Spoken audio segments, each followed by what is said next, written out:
WhatsApp पर book होगी 108 ambulance, hospital से घर जाने भी बुला सकेंगे। आपात स्थिति में मरीज को अस्पताल पहुंचाने के लिए 108 एम्बुलेंस सेवा बुलाने पर ज्यादा इंतजार नहीं करना होगा। अब व्हाट्सएप नंबर 6269685935 पर भी बुकिंग होगी। मैसेज डालने पर कुछ जानकारी मांगी जाएगी। इसमें मरीज का नाम, उम्र, इमरजेंसी, पुरुष या महिला, लोकेशन की जानकारी शामिल है।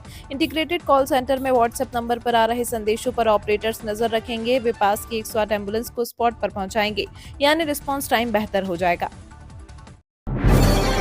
मध्य प्रदेश में 25 अक्टूबर से 31 दिसंबर तक चलेगी सोयाबीन की खरीदी। मध्य प्रदेश में किसानों से समर्थन मूल्य पर सोयाबीन की खरीदी 25 अक्टूबर से 31 दिसंबर तक की जाएगी। इसके लिए पंजीयन 25 सितंबर से 15 अक्टूबर तक होगा।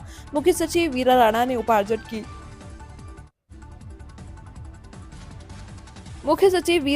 उपार्जन की व्यवस्थाओं को लेकर समीक्षा की। उन्होंने निर्देश दिए कि उपार्जन की बेहतर व्यवस्था के लिए राजस्व विभाग को गिरदावरी कराएं। भंडारण राज्य भंडार गृह निगम करेगा और बारदाना की व्यवस्था खाद्य एवं नागरिक आपूर्ति निगम करेगा। ई नगर पालिका का उपयोग अब हुआ आसान, जांच अधिकारी मोबाइल ऐप से करेंगे सत्यापन। प्रदेश में ई नगर पालिका पोर्टल को यूजर फ्रेंडली और सरल बनाए जाने के लिए नगरीय विकास विभाग ने दिशा निर्देश जारी किए।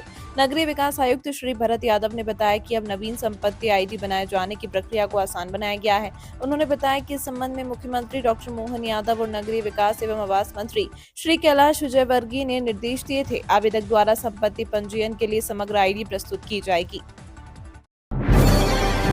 इंदौर उज्जैन के बीच 46 किलोमीटर का रोड होगा 6 लेन, बनाने के लिए शुरू होगा सर्वे। सिंहस्थ को ध्यान में रखकर इंदौर उज्जैन 4 लेन को 6 लेन में बदला जाएगा। विस्तार करने को लेकर जल्द ही काम शुरू किया जाएगा। मध्य प्रदेश सड़क विकास निगम और निर्माण एजेंसी के बीच अनुबंध हो चुका है। अब सड़क को 6 लेन में बदलने की डिजाइन पर काम होगा। इससे पहले एजेंसी पूरे मार्ग का सर्वे करेगी। ये सितंबर अक्टूबर के बीच रखा गया है। वैसे अक्टूबर अंत तक निर्माण कार्य शुरू होने की संभावना है। ऑनलाइन बनेगी नई प्रॉपर्टी आईडी, मोबाइल ऐप से वेरिफिकेशन करेंगे ऑफिसर। ई नगर पालिका का उपयोग अब और भी आसान होगा। ई नगर पालिका पोर्टल को यूजर फ्रेंडली और सरल बनाने के लिए नगरीय विकास एवं आवास विभाग ने दिशा निर्देश जारी किए। नगरीय विकास आयुक्त भरत यादव ने बताया कि अब नई संपत्ति आईडी बनाने की प्रक्रिया को आसान बनाया गया है। इसके तहत अब आवेदक द्वारा संपत्ति पंजीयन के लिए समग्र आईडी प्रस्तुत की जाएगी। नई संपत्ति के लिए पोर्टल आवेदन के समय संपत्ति के स्वामित्व से संबंधित दस्तावेज लोड करना होगा। IGNOU में प्रवेश के लिए छात्रों को एक और मौका, बढ़ाई गई तारीख। Indira Gandhi national open university मुक्त विश्वविद्यालय ने छात्रों को प्रवेश के लिए एक और मौका दिया। यूजी, पीजी डिप्लोमा, सर्टिफिकेट और अवेयरनेस प्रोग्राम जैसे पाठ्यक्रमों में प्रवेश के लिए एक बार फिर इग्नू ने तारीख को आगे बढ़ाकर 20 सितंबर कर दिया है। बता दें कि इससे पहले प्रवेश की आखिरी तारीख 10 सितंबर थी। इग्नू में एडमिशन के लिए छात्र एप्लीकेशन फॉर्म ऑनलाइन माध्यम से इग्नू की ऑफिशियल वेबसाइट पर जाकर भर सकते हैं। छुट्टी पर नहीं जाएंगे मध्य प्रदेश के सरकारी स्टाफ, सीएम मोहन यादव का सख्त निर्देश। मध्य प्रदेश के मुख्यमंत्री मोहन यादव प्रदेश के विकास के साथ साथ राज्य के लोगों की भलाई का भी पूरा ध्यान रख रहे हैं।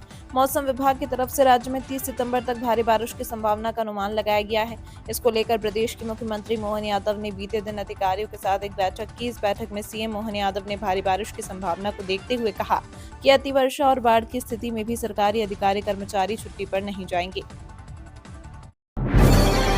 मदन महल से जाएगी जनशताब्दी, कई ट्रेनें रद्द। जबलपुर रेल मंडल के सतना बरेठिया नई रेल लाइन और जबलपुर स्टेशन के प्लेटफॉर्म नंबर 2 पर कार्य के कारण कई ट्रेनों का परिचालन प्रभावित रहेगा।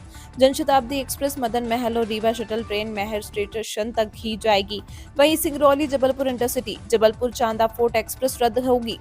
यह व्यवस्था 16 सितंबर से 27 सितंबर तक रहेगी। जबलपुर रीवा शटल 16 सितंबर से 25 सितंबर तक रीवा के बजाय मैहर तक जाएगी। एमपी में उपचुनावों में भी कांग्रेस पस्त, 19 में से 13 वार्डों में बीजेपी की बम्पर जीत। मध्य प्रदेश में नगरीय निकायों के उपचुनाव में भी कांग्रेस बुरी तरह पराजित हो गई है। प्रदेश के नगर निकायों के 19 में से 13 वार्डों में बीजेपी प्रत्याशियों की जीत हुई। बालाघाट नगर पालिका के जिस वार्ड ने बीजेपी को सांसद दिया, वहां भी दोबारा पार्टी का ही पार्षद बना। बालाघाट नगर पालिका के वार्ड क्रमांक 22 में उपचुनाव में बीजेपी के मनीष नेमा पार्षद चुने गए। यह वार्ड भारती पारधी के पार्षद पद से इस्तीफा देने से खाली हुआ था, जो कि बालाघाट सिवनी लोकसभा से सांसद चुनी गई। एमपी में त्योहारों और जुलूसों की ड्रोन से होगी निगरानी। डीजे पर भड़काऊ और आपत्तिजनक गाने बजाने पर रहेगा प्रतिबंध। एमपी में अब त्योहारों उत्सवों के जुलूसों पर पुलिस ड्रोन से नजर रखेगी। डीजीपी सुधीर सक्सेना ने वीडियो कॉन्फ्रेंसिंग के माध्यम से पुलिस अधिकारियों को निर्देश दिए कि वे गणेश उत्सव, डोल ग्यारस, ईद, अनंत चतुर्दशी जैसे त्योहारों पर सुरक्षा के पुख्ता इंतजाम करें। जुलूस मार्गों पर सीसीटीवी कैमरे लगाए जाएं, साथ ही ड्रोन से निगरानी की जाए। वहीं वरिष्ठ अधिकारी अपने क्षेत्रों में निगरानी रखने के साथ ही महिलाओं की सुरक्षा का विशेष ध्यान रखें, इसलिए विशेष सावधानी बरती जाए। प्रदेश में पहली बार इंदौर शहर के एमवाय हॉस्पिटल में बनेगा सेंटर ऑफ कॉम्पिटेंसी। इंदौर के सरकारी अस्पतालों में लगातार सुधार का दौर जारी है। इसी कड़ी में इंदौर शहर के एमवाय अस्पताल में मध्य प्रदेश का पहला centre of competency in sickle cell स्थापित करने की योजना पर तेजी से काम चल रहा है। इस सेंटर में सीकल सेल के आधुनिक इलाज की सुविधा मिलेगी। आपको बता दें कि सेंटर ऑफ कॉम्पिटेंसी का अर्थ किसी एक विषय चुनकर उस पर काम करना होता है। इंदौर नगर निगम वार्ड उपचुनाव में बीजेपी की जीत, 4000 वोटों से कांग्रेस को दी सियासी मात। मध्य प्रदेश की व्यावसायिक राजधानी इंदौर नगर निगम के उपचुनाव में भारतीय जनता पार्टी ने एक बार फिर भारी वोटों से जीत दर्ज की। इंदौर निगम के वार्ड 83 के चुनाव में बीजेपी के जीतू राठौर ने कांग्रेस प्रत्याशी से 4255 वोट लाकर विजय हासिल की। इस जीत के साथ ही यह साफ हो गया है कि इंदौर में भाजपा का जादू अभी भी बरकरार है। मध्य प्रदेश विधानसभा चुनाव में भाजपा ने इंदौर जिले की सभी 9 विधानसभा सीटों पर जीत दर्ज की थी। मध्य प्रदेश में मोहन यादव सरकार के 9 महीने पूरे। मध्य प्रदेश में बीते साल हुए विधानसभा चुनाव में भारतीय जनता पार्टी ने प्रचंड बहुमत से जीत हासिल कर सत्ता में वापसी की थी। जीत के बाद सीएम मोहन यादव को बीजेपी विधायक दल का नेता चुना गया था।